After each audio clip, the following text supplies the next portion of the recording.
السلام علیکم دوستو۔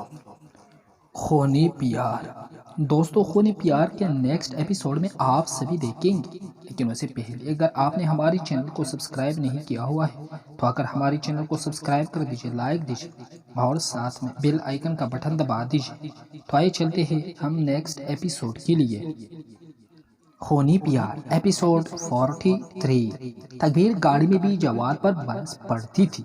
اس کی اس طرح پریشان کرنے پر وہ سخت جنجولی ہوئی تھی، جبکہ جواد اس سے بے پری ہوئی شیرانی بنتی ہوئی صرف اور صرف خاموشی سے مسکراتے ہوئے دیکھ رہا تھا۔ اس کی نان اسٹاپ باتوں کا سلسلہ ختم ہونے کا نام ہی نہیں لے رہا تھا، اور اسی اثناء میں وہ کب سنسان سڑک پر لے آیا۔ وہ خود بھی انجم تھی اور کچھ رہ گیا تھا۔ وہ تیزی سے بہت عجلت میں کہہ رہی تھی، بہرحال سانس بحال کرنے کے لیے چپ ہوئی۔ جواد اس کے حالات سے محفوظ ہوتا شریر لہجے میں پوری توجہ سے گاڑی کا بریک لگاتا مکمل طور پر رخ اس کی جانب کر گیا۔ نہیں، وہ سخت برہمی سے کہتے جواد کو بہت ہی معصوم سے لگی۔ آ جائے، کافی پیتے ہیں۔ جواد نے ہونٹوں پر رینگتی پیاری سی مسکراہٹ اس کی طرف اچھلی اور کیفے کی طرف اشارہ کیا۔ وہ گاڑی رکنے کا مقصد جان گئی تھی، جب بھی پوچھنا ضروری نہیں سمجھا۔ اتنی بے پہائی کریں گی تو وہ وقت سے پہلے ہی بوڑھے ہو جائیں گے۔ پیر تبیر اور فواد کیسے آئیں گے؟ آغاز میں سنجیدگی سے کہتا لہجہ آخر میں شریر ہوا، اور بے ساختہ کہتی ہی وہ دانتوں تلے لب دبا گیا تھا۔ وجہ تقبیر کی تاثرات تھے، جس طرح وہ دیکھ رہی تھی این ممکن تھا زندہ ہی نگل جائے۔ میں نہیں جاؤں گی، تم بہت تنگ کرنے لگی ہو۔ وہ مکہ اس کے بازو پر رسید کرتی خفا خفا سا بولی، یار تقبیر، مذاق کر رہا ہوں۔ جواد کہتے ساتھ ہی دروازہ کھول کر اس کے پاس آیا اور ایک اچھا شوہر ثابت کرتے ہوئے اس کی طرف کا دروازہ کھول کر اسے باہر نکالا، اور یہی سب دیکھ کر تقبیر کا سر فخر سے اونچا ہو گیا۔ ایک آدھا سا باہر نکلیا اور دائیں بائیں جانب غرور سے دیکھتے ہوئے بلا وجہ ہی بال درست کر کے ڈالے۔ جواد خاموش تماشائی بنے اس سرپری کی ڈرامائی انداز دیکھ رہا تھا، اور دل ہی ایک بار مزید اس کی طرف مائل ہونے لگا۔ دونوں کیفے میں داخل ہوتے کافی لے کر ہی باہر نکلے گئے تھے۔ ارادہ دونوں کا ہی واک کرنے کا تھا۔ دونوں ایک دوسرے کا ہاتھ تھامتے آہستہ آہستہ قدم بڑھا رہے تھے۔ تقبیر نے ہی بات کا آغاز کیا، کتنا مزہ آ رہا ہے نا، یوں اکیلے میں۔ اس نے اکیلے میں پر خاص زور دیا تھا۔ استہزاء ہنستی وہ شاید کوئی اور وقت یاد کر رہی تھی، کاگی پینے کی دوران ہی۔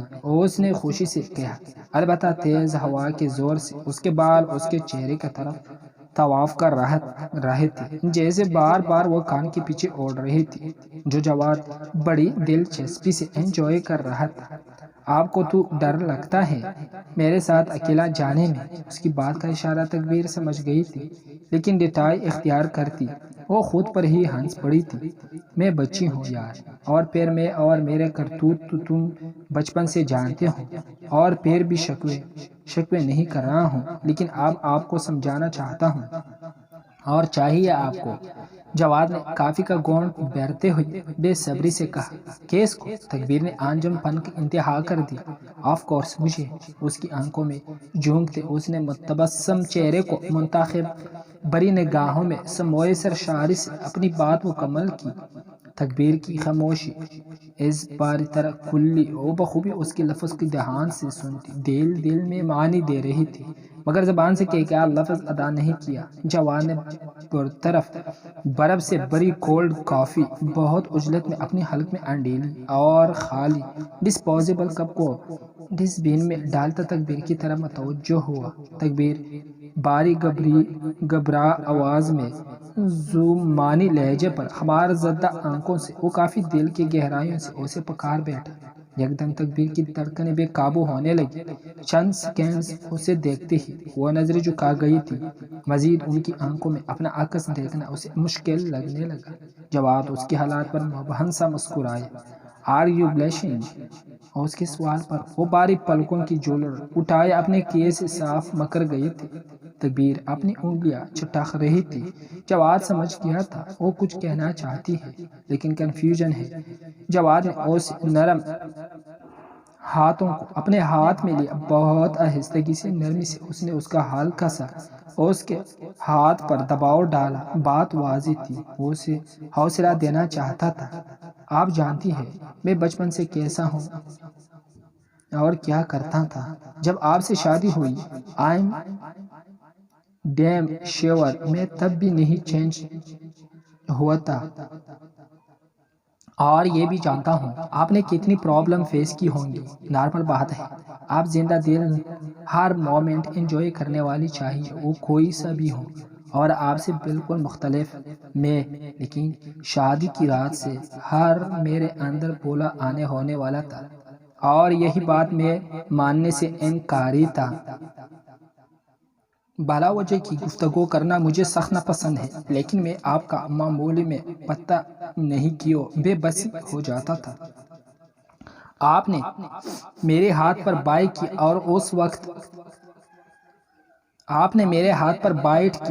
اس وقت مجھے شدت سے یہ احساس ہوا کہ آپ بچی ہیں یا سائیکو پیشنٹ۔ وہ بہت سنجیدہ نظر آ رہا تھا، مسکراہٹ اور شرارت کی ایک رمق تک نہیں تھی، جبکہ دوسری طرف وہ دل کھول کر مسکرا رہی تھی۔ آپ نے کہا تھا مجھے اپنے جیسا بنا دیں گی، اور دیکھیں میں بن گیا ہوں آپ کے جیسا، بالکل پاگل۔ سیدھی سڑک پر وہ اس کے ہاتھوں کو اپنے ہاتھوں میں لیتا حال دل بیان کر رہا تھا، اور آخر میں جس طرح وہ تکبیر کو دیکھ رہا تھا، تکبیر کے دل نے انوکھی خواہش کا اظہار کیا، کاش یہ وقت یہی تھام جائے۔ فارم ہاؤس میں مجھے آپ کی وہ باتیں بہت ناگواری سے گزری تھی۔ میں نے طے کر لیا تھا آپ سے کوئی بات نہیں کرنی محبت کے حوالے سے، لیکن وہ بات ادھوری چھوڑ گیا تھا، یا کھلے عام یہی اظہار کرنا چاہتا تھا۔ وہ دل کی ہاتھوں پر مجبور ہو گیا۔ محبت نے نئے سرے سے اپنا راستہ دوبارہ سے بنا لیا تھا، اور وہ خاموشی سے اس کی محبت کا راستہ دل میں بناتا گیا تھا۔ میں معافی چاہتا ہوں، تمہارا دل نہیں توڑنا چاہتی تھی۔ وہ کسی خوبصورت خواب کے زیر اثر لہجے میں چاشنی گھولتی بہت دھیمی آواز میں معذرت کر رہی تھی۔ یار تکبیر، میں اب اتنا صبر نہیں کر سکتا تھا، میری بس ہو گئی۔ آپ نے تو مجھے تڑپانے کا پھول ارادہ کیا ہوا ہے، لیکن آپ بس یار اتنا نہیں پلیز۔ اس کے مقابل کھڑا ہو گیا تھا۔ وہ کیا کہہ رہا تھا؟ تکبیر سمجھ رہی تھی، لیکن پتہ نہیں ایک انجم سا ڈر تھا۔ میں نے آپ سے بہت سننے کا خواہش کیا ہوں۔ جواد بزد تھا، اتنے سب کچھ کہنے کا کیا مقصد ہے؟ تکبیر کے انجم رویے سے جواد کا چہرہ یک دم فاق سا ہوا، ساری چمک جیسے اور سی ہو گئی تھی۔ پانڈا سیدھا کہتے محبت کرتے مجھ سے، میرے لیے تم کچھ بھی کر سکتے ہو، میں تمہاری زندگی میں ہوں، ابھی سے نہیں بلکہ تمہارے بچپن سے، اور تم مجھے خوش کرنے کے لیے کارٹون بھی بن سکتے ہو، میرے بغیر بالکل نہیں رہ سکتے، میری بہت فکر کرتے ہو نا۔ وہ خود سے ہی ہر ایک جملے کو بڑی ترتیب سے ادا کر رہی تھی، جو جواد کہہ بھی نہیں نہ سکا۔ وہ بہت بآسانی سے کہہ چکی تھی، بلکہ مصنوعی طور پر شرما بھی رہی تھی۔ جواد کا کہا بے ساختہ تھا، جی میں آپ کے لیے کچھ بھی کر سکتا ہوں، اب آپ بتائیں میرے لیے کیا کر سکتی ہوں؟ جواد اس کے کاندھوں پر ہاتھ رکھتا کار کی طرف چلنے لگا تھا۔ یار میں تو کچھ نہیں کر سکتی، پتہ تو ہے میں لیز ہوں۔ اوکے مرضی ہے۔ وہ شانے اچکاتے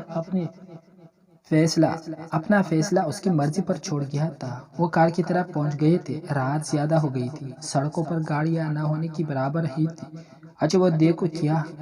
تکبیر نے دائیں طرف ہاتھ کے اشارے سے اس کی توجہ اپنی طرف سے ہٹائی، اور وہ 1 2 3 دل میں گنتے ہوئے پرشوخ نظروں سے جواد کو دیکھا، اور اپنے لب اس کے گال پر رکھتی سرے سے دور ہو گئی۔ جواد کو اس کی کل افتاد کی بالکل توقع نہیں تھی۔ وہ آنکھوں کو مزید بڑا کرتے ہوئے گہری نظروں سے حصار میں لیا ہوا تھا۔ آج اس کی دل کی بات جیسے تکبیر کی دل میں اتر گئی ہوگی۔ اور یہ خوبصورت تحفہ اسے اتنے صبر کے بعد مل گیا تھا۔ تکبیر لیک ایٹ می، جواد کو پیر سے اسے چھڑنے کا موقع مل گیا تھا۔ کسی نے نہیں دیکھا، سنسان سڑک ہے، جلدی سے کار میں بیٹھ جاؤ، اور میں بالکل نہیں شرمائی ہوں، تمہارے سارے گلے شکوے میں نے دور کر دیے ہیں۔ اور پانڈا، محبت کو محسوس کرنا سیکھو، دو انسان اتنے بھی پاگل نہیں ہیں جو بنا محبت کیے ساتھ رہیں گے۔ اظہار محبت کرنے میں مجھے بہت دقت کا سامنا ہے، کیونکہ مجھے شاعری یاد نہیں ہوتی، جب کر لوں گی تو کہہ دوں گی، فی الحال کے لیے چپ اور کار میں بیٹھو۔ جواد کی طرف تھوڑا جھک کر وہ تفصیلات سے آگاہ کر رہی تھی، اور وہ خفف سے کہا لگاتا سر کو جھکا گیا تھا، بس نہ چندہ کاندھے سے اسے پرے دھکیلتے دروازے کھول کر کار میں بیٹھ گئی تھی۔ جواد کو اندر تک قرار مل گیا تھا، وہ اتنی بھی بے وقوف نہیں تھی جتنی جواد سمجھتا تھا۔ اس کا یہی چھوٹا موٹا سا اظہار اندر تک سرایت کر گیا تھا۔ وہ مسکراتا ہوا گاڑی ڈرائیو کر رہا تھا، جس میں بار بار تکبیر کو دیکھنے کا عمل بھی جاری تھا، کیونکہ وہ تو کار سے ٹیک لگائے سو چکی تھی۔ کیا لڑکی ہے یہ، وہ خود سے بڑبڑ آتا تھا۔ جواد گھر پہنچ گیا تھا، فروخ آپا کو وہ پہلے ہی بتا چکا تھا، لہٰذا رات گئی وہ آسانی سے تکبیر کو بانوں کو برتا اندر کی جانب بڑھ گیا تھا۔ شام 4 بجے کے قریب وہ ریسٹورنٹ میں آمنے سامنے ایک عمر رسیدہ خاتون کے ساتھ بیٹھا ہوا تھا۔ عورت کا چہرہ ڈھکا ہوا تھا، لیکن وہ اس پر کافی برہم تھی۔ چہرہ وقفے وقفے سے سرخ پڑ رہا تھا، لیکن حماد کا کوئی پرواہ نہیں تھی۔ چھوڑ دو اس کا پیچھا، آخر تمہیں کیوں نہیں سمجھ آ رہی ہوتی، وہ دبی آواز میں غرایا۔ آپ کو کہنے پر ہی میں نے کچھ نہیں کیا، ورنہ میں تو، وہ حقارت سے پھنکارا، حد میں رہو اپنی، ورنہ میں مجھ سے برا کوئی نہیں ہوگا۔ انہوں نے جھٹکے سے ہاتھ ٹیبل پر رکھا۔ حماد بنا ان کی پرواہ کیے لاپرواہی سے بیٹھا رہا۔ اگر اس کو تکلیف پہنچی یا تم نے اس کے شوہر کے ساتھ کچھ غلط کیا، اللہ کی قسم اپنے ہاتھوں سے مار دوں گی تمہیں۔ خاتون کی آواز بلند ہوئی۔ مجھے تو سمجھ نہیں آ رہا، آخر آپ اتنا ان دونوں کے لیے کر کیوں رہی ہوں؟ حماد سخت جھنجھوڑتا ہوا بولا، یہ بات ذہن میں بٹھا لو، ان کے رشتے پر کوئی اثر نہیں پڑنا چاہیے۔ وہ انگلیوں کے اشارے سے تنبیہ کی نچ رکھ پرس اٹھا کر جا چکی تھی۔ حماد نے دور تک ان کا پیچھا کیا، اور دیکھتے دیکھتے وہ رشکے میں بیٹھ کر جا چکی تھی۔ کمرے میں نیم اندھیرا چھایا ہوا تھا۔ تکبیر اس کے قریب ہی منہ چھپا کر گہری نیند میں سوئی ہوئی تھی۔ جواد ہلکا سا کسمسایا، اپنے آغوش میں لیٹی تکبیر کو دیکھ کر بے ساختہ مسکراہٹ نے اس کی لبوں کا احاطہ کیا۔ وہ سارا وزن تکبیر جواد پر ہی ڈالتے خوب خرگوش کے مزے لوٹ رہی تھی۔ سوتے ہوئے اس کے بال اجڑتے گلستان جیسے معلوم ہو رہے تھے۔ جواد نے بمشکل ہنسی کنٹرول کی۔ اس کی نظروں کی تپش خود پر محسوس کرتی تکبیر کی پلکوں میں جنش ہوئی۔ آنکھیں کھولنے کی کوشش تو بہت کی، لیکن ایک بھاری پن سا محسوس ہو رہا تھا۔ دونوں ہاتھوں سے آنکھیں مسلتی وہ جواد کو دیکھنے لگی تھی، جو کہ بڑی محمیت سے اسے دیکھ رہا تھا۔ کتنا ٹرک کرنے لگے ہو، سو جاؤ یار، اوپر سے بالوں میں ہاتھ پھیرتی وہ نیند میں ڈوبی ہمار آلود آواز میں بولتی جا رہی تھی، اڑائے میرا مذاق کرے میری جذبات کی توہین۔ تکبیر نے مندی مندی آنکھیں کھولے۔ جواد کا اس طرح سے یہ بات کہنا اسے اچھا نہیں لگا۔ وہاں کی چھوٹی کئی فوراً سے اٹھ کر بیٹھی۔ جواد نے زبردستی اس کا ہاتھ کھینچ کر دوبارہ سے لیٹایا۔ گڈ مارننگ، جواد نے سرگوشیہ لہجے میں مارننگ واش کی، اور کروٹ لیتا اس کے بالوں سے چھیڑ چھاڑ کرنے لگا۔ ہاں صبح بخیر، تکبیر آہستہ آواز میں ممنائی بامشکل ہی جواد سن پایا تھا۔ تکبیر کی نظریں جواد کی انگلیوں کی حرکت پر تھی، جو کسی بچے کی طرح اس کے الجھے بالوں سے کھیل رہا تھا۔ اوکے صبح بخیر۔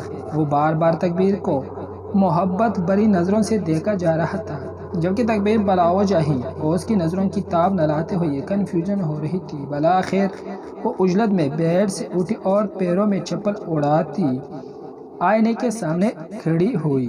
یوں نہیں دیکھ رہے ہوں نہ کہ میں جو ایلیاں دیکھ رہا ہوں۔ وہ ہنستے ہوئے خود کا مذاق اڑا رہی تھی۔ نہیں، عابد پروین وہ معصومیت کا ریکارڈ توڑتا زوردار کے کہا لگا کر ہنسا۔ تکبیر منہ بصورتی فریش ہونے چلی گئی تھی۔ ہمیں رشتے کی بات کب کریں گے؟ شاہ رخ اور شاہ میر فاروق آپا کے دائیں بائیں جانب بیٹھے بے صبری سے ہم آہنگی سے پوچھنے لگے تھے۔ بیٹا ابھی تو نہیں، وہ بیٹوں کو تنگ کرتے شرارت سے بولے۔ کیوں بھائی؟ شاہ میر کو مانو صدمہ ہی لگ گیا تھا۔ ابھی تم لوگ خود 20 سال کے ہوں اور وہ 18.5 کی۔ بھائی تو یہ کہیں گے ایسی بھی کیا جلدی؟ فاروق آپا دونوں کو باری باری دیکھتے مستقبل سے آگاہ کرنے لگے۔ ابھی آپ بڑی بہن ہیں، روب جمائی۔ شاہ رخ نے انہیں للکارنا چاہا۔ بیٹا ماموں کو تو امپریس کرو جیسے تمہارے بھائی نے کیا ہے۔ وہ بڑی شوخی سے انہیں مشورہ دے رہا تھا۔ امی بھائی تو کچھ نہیں کیا، امپریس جو میں کروں گا آپ بس دیکھیں گے۔ میں ماموں کی چپل بھی اٹھاؤں گا اور امی میں ماموں کے پیروں میں بیٹھا رہوں گا۔ شاہ میر نے شاہ رخ کے بعد اپنا لاہ عمل تیار کیا۔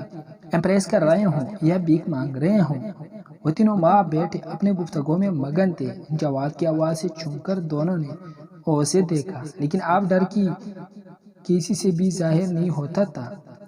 بھائی پیر آپ بتاؤ نا۔ شاہ رخ فاروق آپا کے پاس اٹھتا جواد کے پاس بیٹھ گیا تھا۔ تم لوگوں کو نہیں دیں گے ماموں اپنی بیٹیاں؟ بہتر ہے پڑھو لکھو پہلے۔ جواد مصنوعی سختی سے بولا۔ ہاں اپنی تو کر لی۔ شاہ میر بڑبڑایا۔ امی دیکھ رہی ہوں کتنا فری ہو گئے ہیں یہ دونوں۔ جواد شاہ میر کو گورتا فاروق آپا سے مخاطب ہوا۔ ارے بس بچے ہیں، ڈانٹو نہیں۔ تکبیر کچن سے چلتی ہوئی ان کی آواز سن کر جواد کو ہی ڈپٹنے لگی تھی۔ ایک تو یہ بھابھی ہماری بچہ کہہ کر ہماری شادی نہیں ہونے دیں گی، خدا نہ کرے ماموں کے سامنے کہہ دیا تو وہ تو سچ میں یہی سوچیں گے کہ ہم دودھ پیتے بچے ہیں۔ شاہ رخ کانوں کو ہاتھ لگاتا شوخی سے بولا۔ پڑھائی پر توجہ دو سمجھے۔ تکبیر غصے سے کہتی جواد کو دیکھ کر آنکھ کا کونا دبا گئی تھی۔ فاروق آپا ان چاروں کی نوک جھونک کر مسکراتے ہوئے دل سے دعا گو تھے، جبکہ اس کی ادا پر جواد ایش کر اٹھا۔ بھائی شاہ میر نے بگڑی تاثرات سے پکارا۔ سوری میری بیوی کہہ رہی ہے پڑھائی پر توجہ دو تو وہی کرو، جواد نے برعب آواز میں کہا۔ لہجہ کافی حد شریر ہی تھا۔ شاہ رخ جھنکتا ہوا تکبیر کے پاس آیا۔ اور کیسی ہے بھابھی؟ اس کی چالاکی پر سب ہی کا کہا گونجا۔ پپو کر لیے بات ورنہ یہ میری خیریت دریافت کر کے بیمار کر دے گا۔ تکبیر کی بات پر مسکرا کے اس بات میں سر ہلا گئی تھی۔ چلو جواد بیٹا۔ انہوں نے جواد کو پکارا۔ شاہ میر اور شاہ رخ بے تابی سے انہیں دیکھنے لگے تھے۔ ماموں ہم ہیں نوجوان، ماں کی تابعدار، ہم لے کر جائیں گے اپنی ماں کو ان کی بائی کے گھر، بس ابھی تیار ہو کر آتے ہیں۔ شاہ رخ عجلت میں کہتا شاہ میر کو بھی اپنے ساتھ کھینچ کر گیا تھا۔ فاروق آپا بھی تیار ہونے کا ارادے سے اپنے کمرے کی طرف بڑھ گئی تھی۔ تم بھی ایسے ہی بے قرار تھے نا؟ تکبیر نے چہک کر استفسار کیا۔ اسی بھی زیادہ، وہ شانے اچکاتے بڑی فرصت سے کہہ رہی تھی۔ چل جھوٹے۔ وہ اس کے بازو پر مکہ رسید کر کے پیر سے کچن کی طرف بڑھ گئی تھی۔ پیچھے جواد اسے دیکھتا ہی رہ گیا تھا۔ اچھی فلم تھی ویسے، عہد نے ٹیڑے سے نکلتے ہوئے دل سے تعارف کی۔ تو اور نہیں تو کیا عائشہ؟ اور اس کے ساتھ چلتی روانی سے بول بیٹھی۔ اچھی تیاری کر لو شادی کی۔ عہد اسے ساتھ لیتی کیسی ریسٹورنٹ میں داخل ہوا۔ کسی چیز کی؟ عائشہ نے ناسمجھی سے پوچھا۔ ارم اور علی کی شادی کی یار، عہد نے اسے آگاہ کیا۔ ہاں کب سے؟ عائشہ نے لاپرواہی کا اظہار کیا۔ اچھا میچنگ کریں گے؟ دانتوں کی نمائش کرتے عہد نے خواہش ظاہر کی۔ کیوں تم بھی شرارہ پہنو گی؟ عائشہ پر شوخ نظروں سے دیکھتے دماغ میں اس کا شرارہ پہننے والا لگ سوچتی ہے۔ بے اختیار ہنستی چلی گئی تھی عائشہ۔ وہ ہنستے ہوئے سرخ ہو چکی تھی، آنکھوں سے پانی بھی نکلنے لگا تھا۔ عہد نے اس کی حالت دیکھ کر فکر مندی سے پکارا۔ شاید وہ رو رہی ہو۔ ہاں بولو۔ وہ ہنسی روکتے ہوئے اسے بات مکمل کرنے کا کہنے لگی۔ رو رہی ہوں؟ ارے نہیں بھائی۔ عائشہ آنسو صاف کرنے لگی تھی، لیکن یکدم ہی عہد اپنے ہاتھوں سے اس کی آنکھوں سے ننھے منھے سے آنسوں کی قطرے صاف کر چکا تھا۔ عائشہ حیرانی سے اسے دیکھ رہی تھی، جبکہ عہد لاپرواہی ظاہر کرتا مینو دیکھنے لگا تھا۔ عائشہ بھی جواباً نارمل ہی رہی اور کھانا وغیرہ سے فارغ ہونے کے بعد ہی وہ عائشہ کو گھر ڈراپ کر کے خود بھی گھر کی جانب بڑھ گئی تھی۔ دوستو اگر ویڈیو پسند آئی ہو تو لائک، شیئر، کمنٹ اور بیل آئیکن کا بٹن دبائیے، ساتھ میں سبسکرائب کرنا نہ بھولے اور ہماری چینل پر آ کر اپنی قیمتی رائے بھی ضرور دیجیے گا۔ بہت شکریہ، خدا حافظ۔